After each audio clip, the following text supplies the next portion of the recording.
Olá, foqueiros, tudo bem? Aqui mais uma semana com o nosso quadro Fofoca Literária. Dessa vez em menor número. Tô aqui eu, roxeando novamente, Rodrigo, e com Isana, a nutricionista do grupo, Oi! e Mariana, geóloga. Olá! Ai, gente, quem lembra quando eu achei que geologia era o curso certo pra mim? Aí eu fiz 2 meses, de um total de 5 anos e desisti. Eu não posso dizer o mesmo, já que precisei de 4 anos para saber que eu queria desistir. Triste. Mas aí, pessoal, hoje a gente vai estar falando sobre dois contos do livro Amora, escrito pela Natália Borges Polisso. Livro esse que ganhou o prêmio Jabuti de melhor livro de contos. E antes da gente começar a falar sobre o texto, eu gostaria de tirar um momento para agradecer o pessoal da Não Editora por ter acreditado no nosso projeto. E vamos lá. O primeiro conto que a gente vai falar é Vó, a Senhora é Lésbica. Nesse conto, começa já com um gay silence instalado. O primo mais novo da narradora, Joana, acabou de perguntar para a avó dele se ela era lésbica. E isso é um gatilho para Joana, porque ela vai começar a lembrar de memórias da infância dela, coisas que aconteceram quando a avó cuidava dela e do primo, e isso vai se intercalando com as memórias que ela tem da namoradinha dela, Thaís. Nesse conto, a gente pode analisar várias coisas, seja o conflito de gerações, como o fluxo de pensamento da Joana vai, até como ser apaixonada deixa a gente um pouquinho trouxa. E vamos lá. E vocês, garotas, o que é que vocês acham? Quais foram os seus sentimentos em relação ao conto? Vamos lá. Eu gosto muito, muito, muito desse conto. E como você falou, ele é narrado através do fluxo de pensamento, né? Então, esse enredo não linear, ele permite isso, de começar já com um momento muito, muito grande de tensão. E eu acho que isso é muito, muito bom para o conto, porque já começa prendendo a atenção do leitor, já começa de um ponto alto muito forte. Eu gosto bastante desse conto. Acho que não tem como você, assim, tô falando a partir do ponto de vista de outra mulher lésbica, né? Então, mas quando eu leio esse conto, eu não tenho como não entender o que os personagens falam, não tem como eu não sentir empatia, porque é muito, é, não é só a história daquela personagem, sabe? Tem um pouco de mim também. Eu, inclusive, acho a leitura do conto muito fluida. É fácil, é poética, você se entrelaça nas frases, você consegue sentir quase como se você fosse da família ali, você estivesse sentindo aquela tensão no ar que você pode cortar com uma faca. Logo nesse primeiro momento em que há a pergunta, né? Vó, a senhora é lésbica? Como, eu sinto como se Joana se sentisse encurralada, porque é como se eles tivessem descoberto que ela era ou ainda estava imaginando ser. É uma fase de descoberta, na verdade, né? Ela com Thaís. Pelo menos é o que me parece. Meu ponto de vista não é tão próximo quanto o de Mariana. Isso que Ana falou no início, acho muito legal, porque é muito uma característica dos contos de Natália. Ela, Natália, íntima já. Ela consegue construir o sentimento dos personagens de uma forma que você sente que você é parte da história. Ou se você não é parte da história, mas tudo parece que aconteceu com seu vizinho, sabe? Parece que é uma história que você já ouviu falar ou que você está envolvido de alguma forma, justamente porque os sentimentos dos personagens são construídos de uma forma muito real e muito bonito também. Logo no mais pro fim, né, do conto, quando ela começa a falar sobre a avó e a namorada da avó e sobre ela e a namorada dela. É um texto muito bonito quando ela fala. Deixa eu pegar aqui. A Thaís invadiu meus pensamentos. Me lembrei da sua mão quente tocando meu corpo por baixo do blusão. Pensei nas mãos cheias de anéis da tia Carolina percorrendo o corpo da minha avó. Então, quando ela começa a se misturar com a avó, a visão dela e da namorada começa a se misturar junto com a avó dela e da tia Carolina, é uma cena tão bonita e é uma cena tão poética. Natália é muito boa em construir essas cenas, realmente. Isso que vocês falaram também me lembra duas coisas que eu senti na leitura.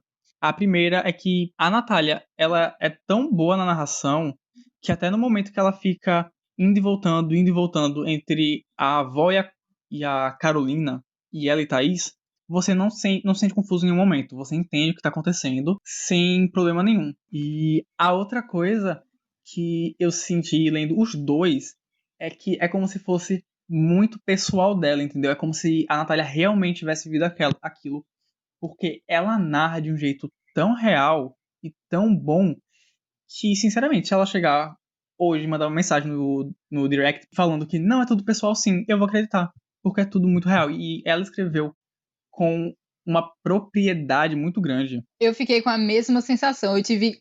E em todos os contos ela faz isso, todos os contos.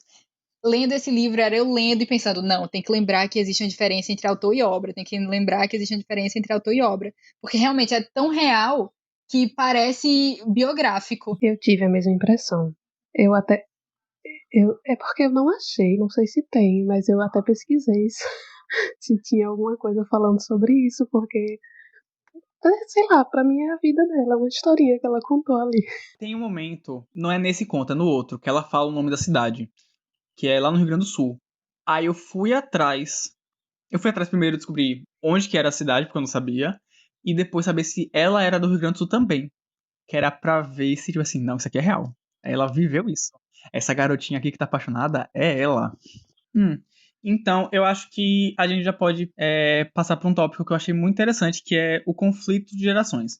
Não que ela e a avó tenham um conflito entre si, mas é que enquanto a avó passa anos em segredo, e até hoje, tipo assim, não fala para a família, e aparentemente ninguém do círculo social dela sabe, a Joana, mesmo não assumida para a família, ela é aberta na faculdade, ela é aberta para os amigos dela com a namoradinha Thaís. E mesmo sendo algo muito recente, não é algo que ela sente, aparentemente, medo de externalizar para a rua, para quem está fora da família dela. Enquanto a avó tem o quê? 60, 50 anos e vive até hoje em segredo. Talvez nem tenha um relacionamento mesmo com a mulher, porque o, o primo dela chega até a falar isso em um momento, a perguntar, na verdade, por que é que vocês não moram juntas, já que vocês estão juntas? Pra você ver como é engraçada essa percepção de texto diferente para cada leitor.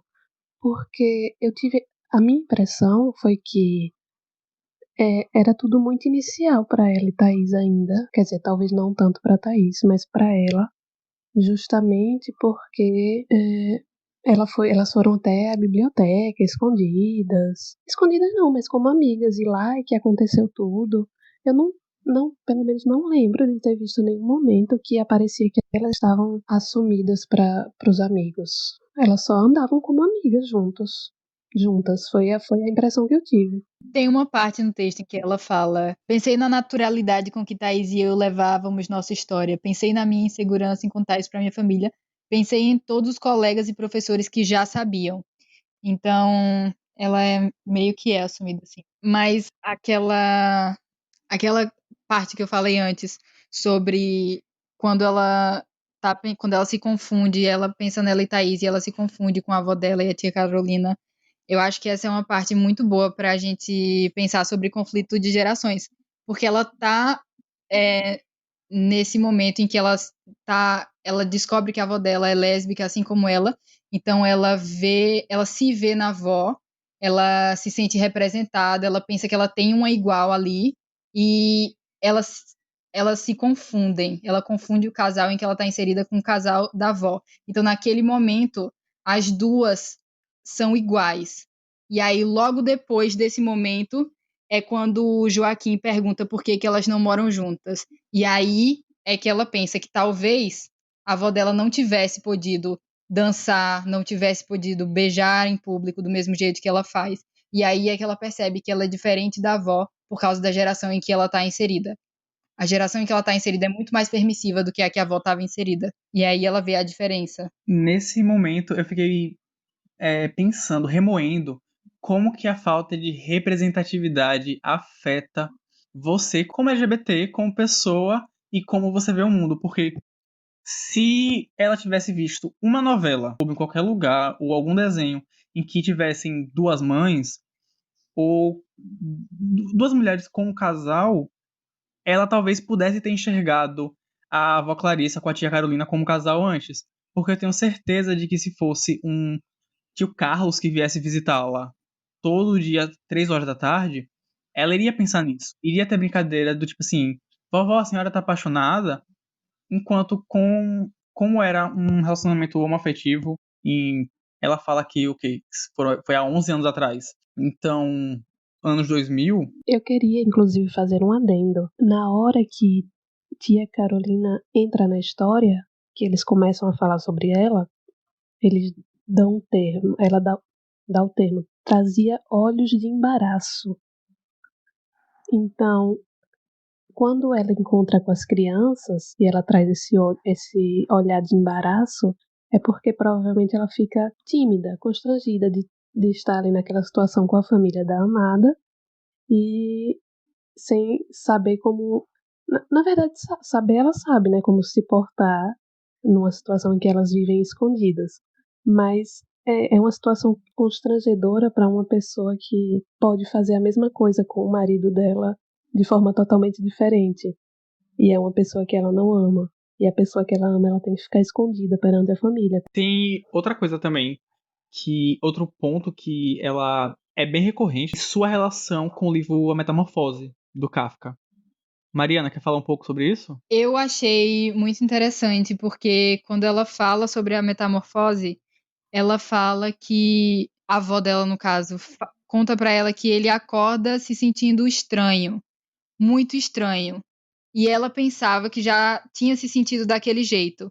E esse é um sentimento que eu não sei se é comum, não vou dizer que é comum a todas as pessoas LGBTs, mas eu acho que fazer parte de uma minoria, às vezes é isso, é acordar e se sentir estranha, muito estranha, sem saber por quê.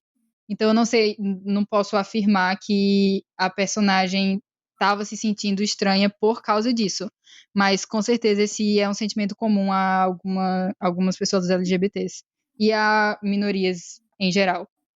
Outra coisa também que eu acho legal é que quando ela vai contar sobre a metamorfose para os colegas de classe dela, ela diz que ela conta fazendo todo o suspense e as revelações na hora certa.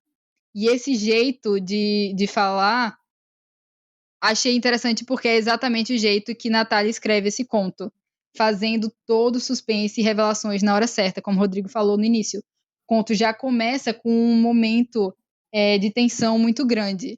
Então, Natália faz exatamente isso. Ela faz suspense, revela as coisas exatamente na hora certa, faz tudo o que é necessário para que o leitor se sinta preso à história. Eu queria falar também sobre o final do texto, quando ela fala: eu quis saber mais, eu quis saber tudo, mas não consegui perguntar. Porque aquilo que a gente falou sobre o conflito de gerações, a gente sabe que foi muito mais difícil na época da avó dela. Hoje ela tem alguns privilégios com relação à sexualidade, mas no final a gente vê que ela também tem ainda muitos questionamentos. Quando ela fala que ela queria saber tudo, mas não conseguiu perguntar. Então ainda existe uma vergonha da personagem em perguntar sobre a sexualidade, mesmo ela sendo parte da comunidade LGBT também, como é um problema social, e é um problema social que está muito incrustado nas nossas vidas, não tem como não sentir vergonha, por mais que você seja parte disso, demora muito tempo para você se sentir 100% confortável em falar sobre. E ela se sente tão desconfortável com a situação que mesmo ela, tipo assim, sabendo que é lésbica, que ela poderia falar pra ela, se assumir, ela não se assume. A avó até fica, você tem mais uma coisa pra me perguntar? Tem uma coisa pra me falar? E ela, não, tô de boa, não tem nada pra É conversar. um bloqueio de inseguranças, né?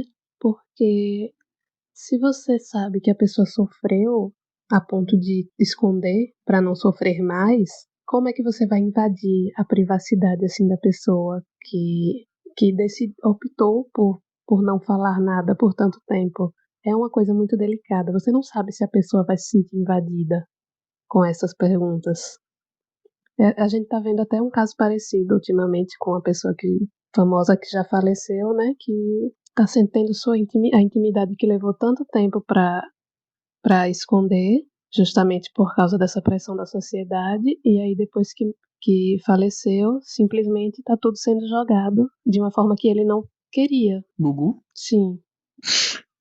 Isso, Rodrigo. Explana mesmo. Corta isso. E pronto. Com isso, eu acho que a gente já pode passar para o próximo conto, que é Flor, Flores e Ferro Retorcido. Esse eu acho que é o meu favorito entre os dois. Gosto muito do primeiro, mas esse daqui, ele é perfeito do início ao fim. Nele vai ser o seguinte, é meio que um conto de memórias, mas memórias de um acontecimento e uma pessoa em específica. A gente começa o conto com a narradora contando pra gente sobre a única pessoa, o único rosto que ela consegue se lembrar bem de uma época da infância dela. E a partir disso ela vai nos contando uma história em que, se no primeiro conto nós tínhamos um conflito de gerações, aqui a gente vai ver uma coisa muito forte que é o papel de gênero na sociedade. E a partir disso eu abro a discussão. O que vocês acharam? Se vocês também enxergam que o conto está debatendo o papel de gênero, como é que vocês, o que é que vocês têm a dizer, meninas? Eu acho que, querendo ou não, ele acaba fazendo com que a gente pense um pouco sobre o papel de gênero, mas o texto todo é escrito de uma forma tão inocente, tão ingênua, que não sei se é a primeira coisa que eu penso assim, sabe? Uau, crítica militou. Porque é tudo muito, muito natural, é tudo muito ingênuo. Eu achei muito bacana a parte, no início, ela fazer a marcação de tempo, porque fala que foi em 1988. Então, por mais que quando você diz quando eu era criança, antigamente, na minha infância, leve você a um tempo passado, eu acho que quando você delimita o tempo, fica aquela coisa mais firme. É como se a pessoa realmente tivesse vivido aquilo e fosse olhar na história dela. Eu tinha tal idade nesse ano, então foi aí que tudo aconteceu. Eu acho que isso aproxima muito o leitor da história que está sendo contada. Por sinal, teve uma coisa que eu peguei dessa vez lendo. Não sei, eu posso estar viajando, mas foi uma interpretação que eu tive e eu acho que vocês vão concordar. Nesse texto, como a Mariana falou, tem muita a ingenuidade da criança, a inocência. Mas mesmo assim, ela usa para passar sobre vários temas. Um dos temas que eu acho que ela passou por foi sobre como as pessoas enxergavam a homossexualidade como uma doença. Lembrando que a gente está falando de 1988. E eu tive esse pensamento por causa das duas passagens. Ela ouve em um almoço de família a palavra machorra. E ela quer muito saber o que é. Ninguém fala. Aí ela vai e descobre que aí estão falando sobre a vizinha. E o que é isso? Por que a vizinha é machorra?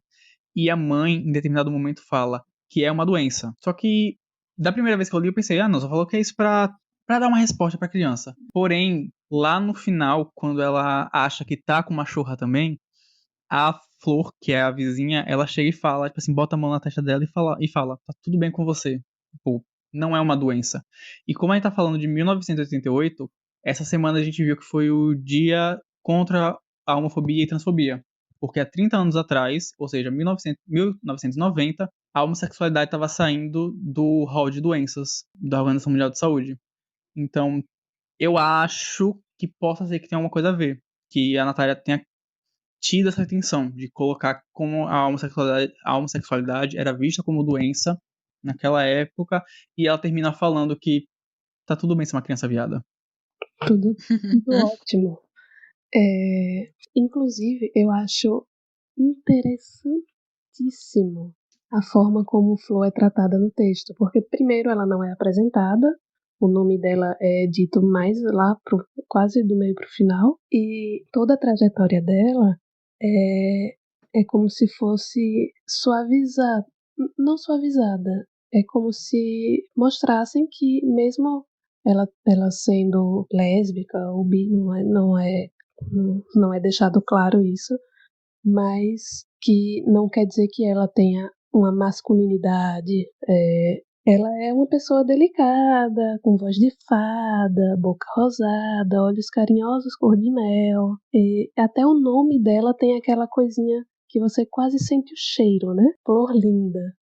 Não é uma personagem que só foi colocada, ela foi construída em todo o texto. Eu acho que o que o Rodrigo falou é realmente muito interessante. Eu não tinha pensado dessa forma sobre a questão da homossexualidade ainda ser considerada doença para a OMS, até um dia desse, na verdade, tem muito pouco tempo, mas realmente é uma leitura que faz muito sentido. É importante também lembrar que, apesar de a homossexualidade ter sido retirada do rol de doenças da OMS, a transexualidade a transgeneridade só foi retirada 2 anos atrás.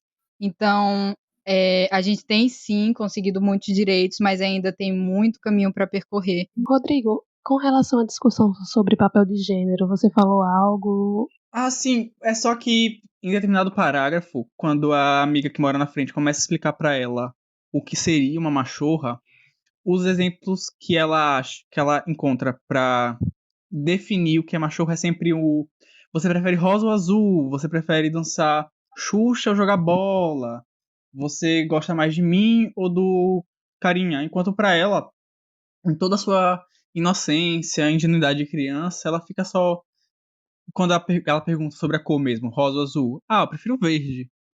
Você prefere ouvir Xuxa ou jogar bola? Depende. Daí, se fosse a Simone de Beauvoir escrevendo isso, ela ia terminar esse parágrafo com não nasce mulher, torna-se mulher. E por aí vai, essas coisas. Realmente, acho que você falou agora tem bastante sentido. É porque eu tinha visto esse texto como... Realmente, existe uma discussão sobre o papel de gênero, só que como o texto é escrito de uma forma muito infantil, eu pensei que fosse justamente sobre isso, sobre como essa discussão é uma coisa que só se forma quando você é bem mais velho e quando você é criança, você não tem muita noção disso, então meio que passa batido.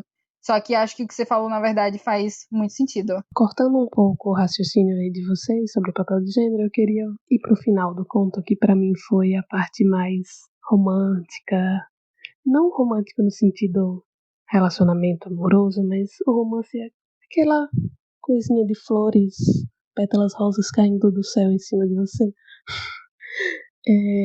Quando eles retomam o transformador, que ela passa rapidamente por ele no início do texto, que ela fala que o transformador explode sempre às 7 horas pontualmente, todos os dias. E aí a gente não leva muito em consideração, porque o que é que faz o transformador? Só explode, tá?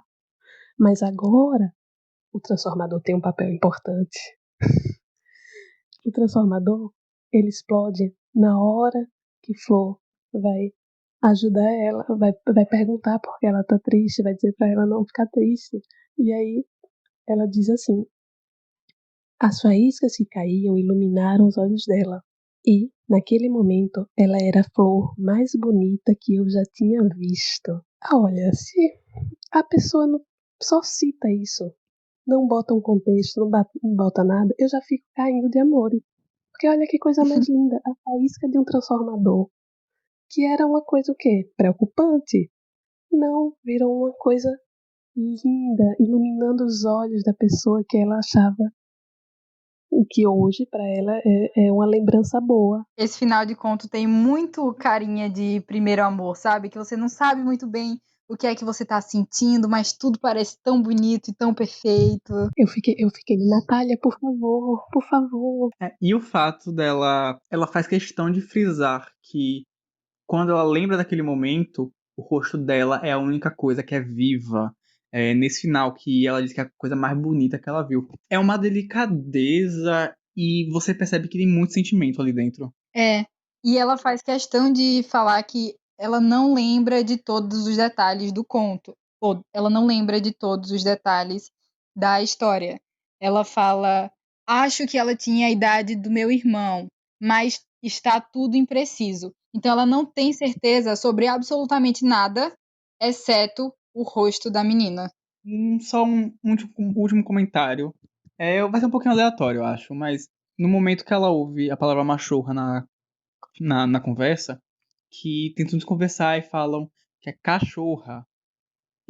Depois eu fiquei matutando nisso, né? Fiquei, poxa, eles acham melhor que a menina ache que eles estão chamando a vizinha de cachorra do que de lésbica. Eu fiquei, né? A família tradicional brasileira. Educação É parental. isso que temos hoje. Agora a gente já pode comparar os dois contos, os dois relatos e brigar um pouquinho pra ver qual é o melhor. Eu voto em Vó, a Senhora Lésbica. Esse conto é absolutamente tudo pra mim. Tudo, eu acho muito bonito. Toda a ambientação do conto. Eu gosto da forma com que a história já começa no ponto alto e aí depois ela volta e depois vai pra frente de novo, essa não linearidade. Acho muito bonita, acho linda a conexão que ela sente com a avó, mesmo não tendo certeza de início, e depois percebendo que elas têm a mesma orientação sexual.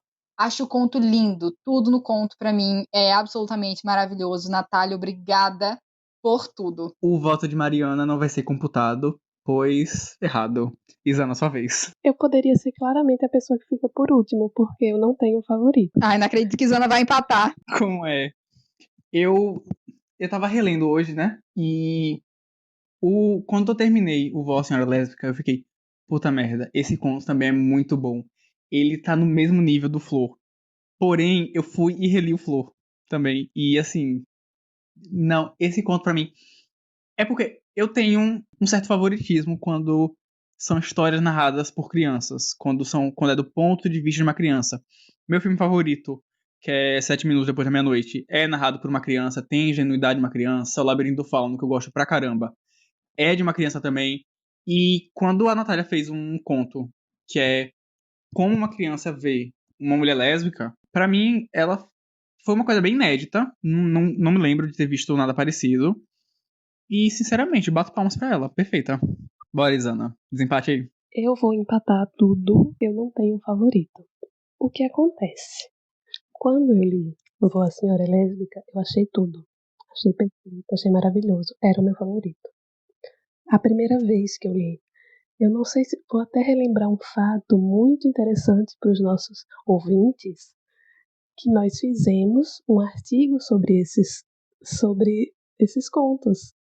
Ano passado, eu acho, na disciplina de... 2018. Foi em 2018, nossa, na disciplina de literatura, teoria da literatura. Foi nossa primeira disciplina de literatura na faculdade. Sim. Não foi nosso primeiro trabalho de literatura. Antes a gente fez um artigo, eu e Nathalie, a gente fez sobre livro de youtuber. Mas a gente fez, e aí eu lembro que da primeira vez que eu li para esse artigo, Vó a Senhora é Lésbica ganhou disparado.